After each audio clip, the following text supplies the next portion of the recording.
Spotlights in my eyes right now, but I'll be able to see it a little bit, hopefully.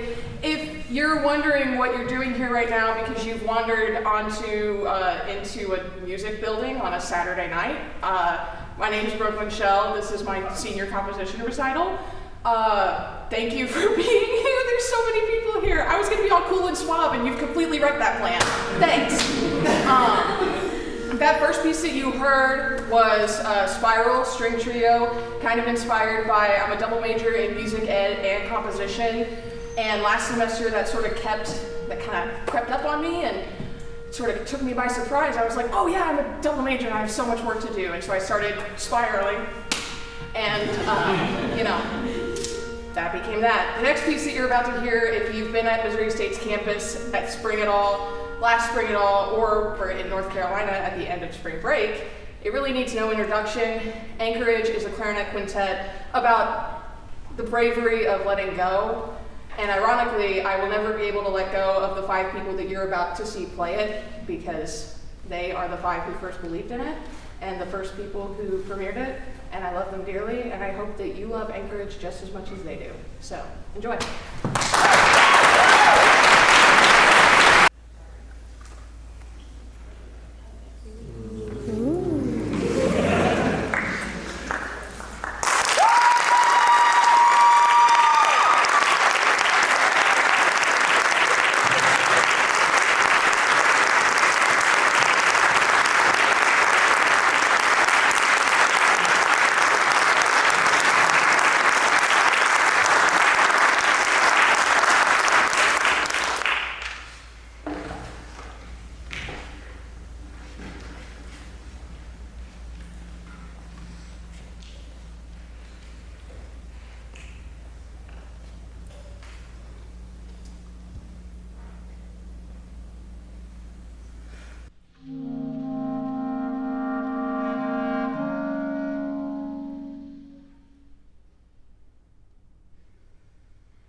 piece that you are about to hear is called Toe the Line. I've written a little bit about it in your program notes, and I've now realized that I may not have printed off enough program notes, so I'll tell you just a little bit about it. Here at Missouri State, we have the 72-hour composition challenge. The composers get told instrumentation 72 hours before, then they have 72 hours to write a piece. That's almost like that's why it's named that. But you have 72 hours to write a piece. It started last year, or it was brought back last year, and the instrumentation, you could choose 3 of the 4 or use all 4. It was horn, viola, clarinet, and piano. Abysmal choices, thank you, Dr. Murray. I cut the piano and I wrote this fun little dance piece after trying for hours and banging my head against the wall several times to write something quote unquote serious. And it just wasn't happening. And when we got to the competition, everybody else had written all this like serious stuff for this great waltz. And I was like, oh, mine is so bad. And then I won. So obviously.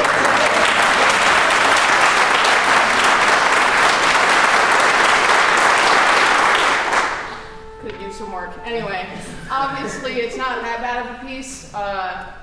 I needed a piece for the UMKC Composition Symposium with the American Wild Ensemble, and I was running tight on time, as I normally like to do apparently, so I took that piece, expanded the instrumentation, and now we have a new version of Toe the Line, and I can't wait for you to hear them wail. They just sound so good, and they look pretty stinking cool. You can tell by what they're wearing, you'll see. Anyway, have fun.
a moment. I hope that's okay with you. I really went back and forth on programming this next piece. Not because it's bad or anything, but I wrote it when I was a freshman, and I am now a senior, and my style is pretty different. I mean, there's definitely still some cliches that have stuck around, but overall, you know, I've sort of come into my own, but I ultimately programmed this piece because I literally would not be standing here before you without it. I took composition class as like 30% of music at elective, but 70% so I could crack open MuseScore and compose and get graded on it. And it was gonna be an easy class. I would just, you know, write something, put it in, and then Dr. Murray would be like, that's great. And then I kept spending more and more time on the assignments, and then when the theme and variations assignment rolled around, I wrote a 10-minute piece when everybody else's was like maximum 5. So, way to be an overachiever. I wrote this piece about my family, and it's called It's Rough Out Here because I did not grow up with siblings. I'm an only child. And so I had to write it about my parents and then my dogs, which are the closest thing to siblings I've ever had. After he played it in class, because he thought it was a good example, which was already like, wow, I can't believe he played that whole thing, a friend of mine, after that class, told me, a friend of mine after that class told me that that was real music that made a connection with people. And I had never been told anything like that about something that I wrote other than by my parents. And it was a really moving moment. And other people had come up to me after class and told me that that meant something to them. And so I went home and I looked up what it would be like to be a composition minor and then decided that wasn't enough work and became a composition major. And when I asked Dr. Murray if he thought I could handle it, he said, yeah, I think you could, and now we're here. So this piece is not only dedicated to my parents, don't laugh, not only dedicated to my parents, because they have always believed in me, even from when I called them and said, hey, can I be a composition major and a music ed major? And they went, we don't know what that means, but yeah, go for it. We don't know what that entails.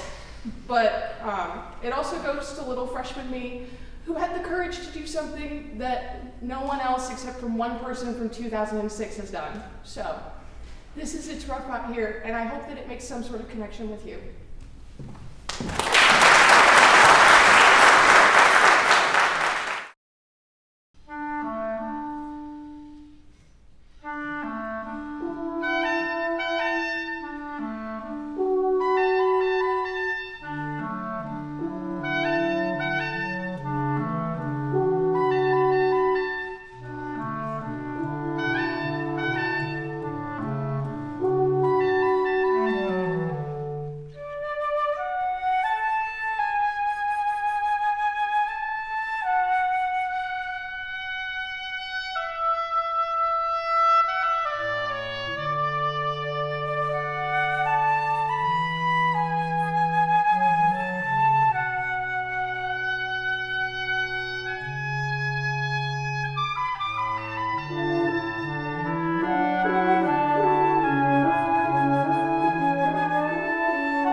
here called In Pursuit of Greatness. Sounds like it's going to be this super serious brass piece. But if you know anything about me, you know that I love my Latin. I love composing Latin. I don't know why, but it's so much fun to compose, and I think that music can be serious and the players can still have fun and you can still make a connection with your audience, and that's something that I always try to do, and I hope that I've accomplished it. You'll have to ask them, I don't know the answer to that, but I hope that you enjoy In Pursuit of Greatness.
So sort of the I don't know, I like to think of this as kind of like the last official piece, and then the other piece is still an official piece, so don't leave or anything.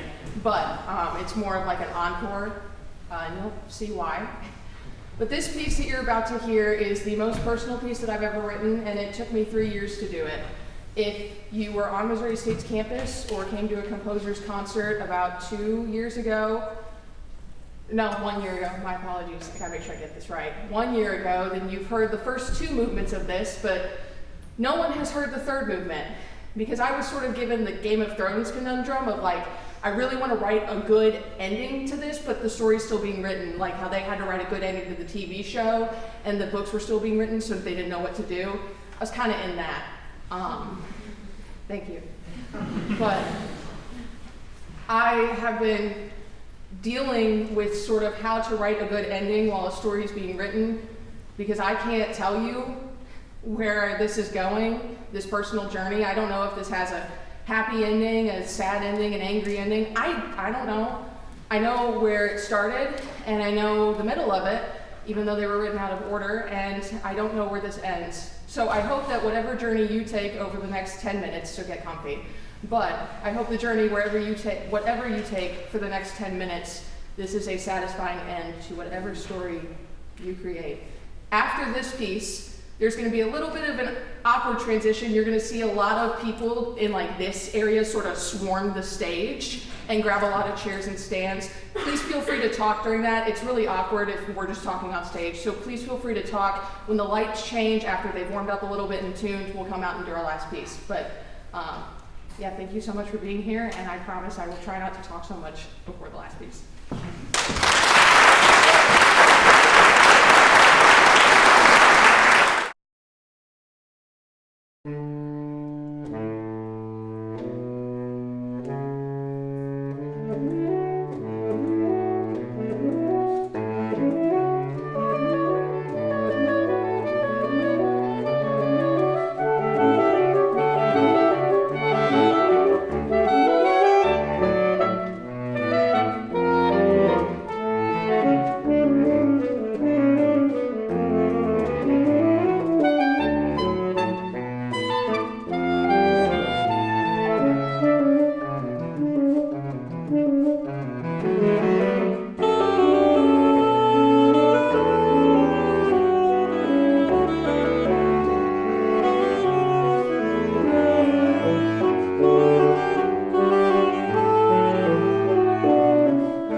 That was your best one.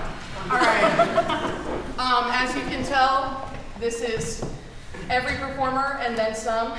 Catch the Spark was written for Mu Phi Epsilon Alpha Mu. Yeah, I'm asking them. But Mu Phi Epsilon Alpha Mu's chapter for the Women's Day recital last year. I was like, can I put your vocalist on percussion and write a Latin piece? And they were like, okay. Yeah, you get it. But this last piece, and I didn't tell them this, so I hope I don't make any of them cry, and I hope that I don't start crying, but this last piece is dedicated to friends, on stage, off stage. Okay, you're not gonna point and laugh.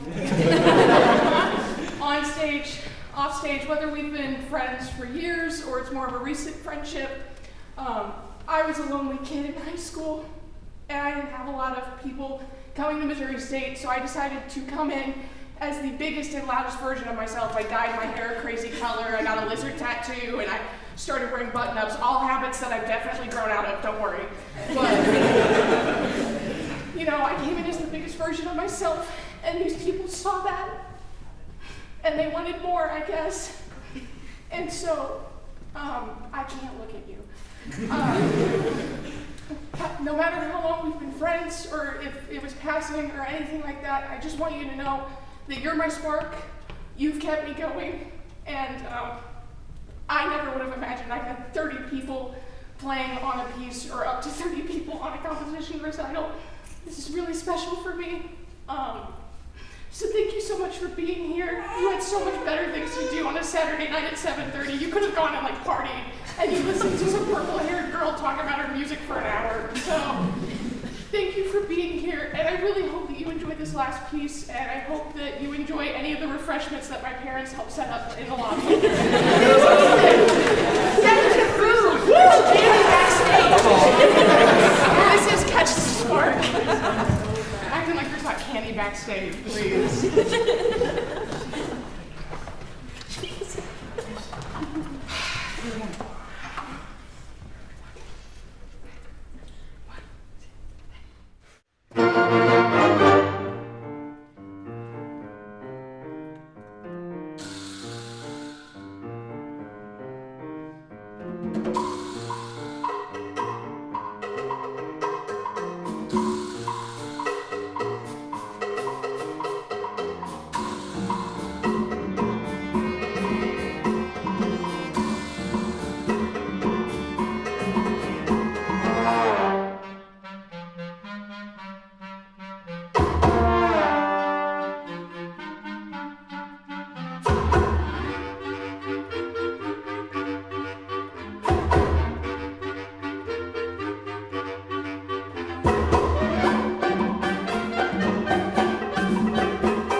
I can if you really want to talk to me, but I'm a yapper, so it might just be best for you to dip, get a cookie and dip, you know what I'm saying? Thank you so much for coming.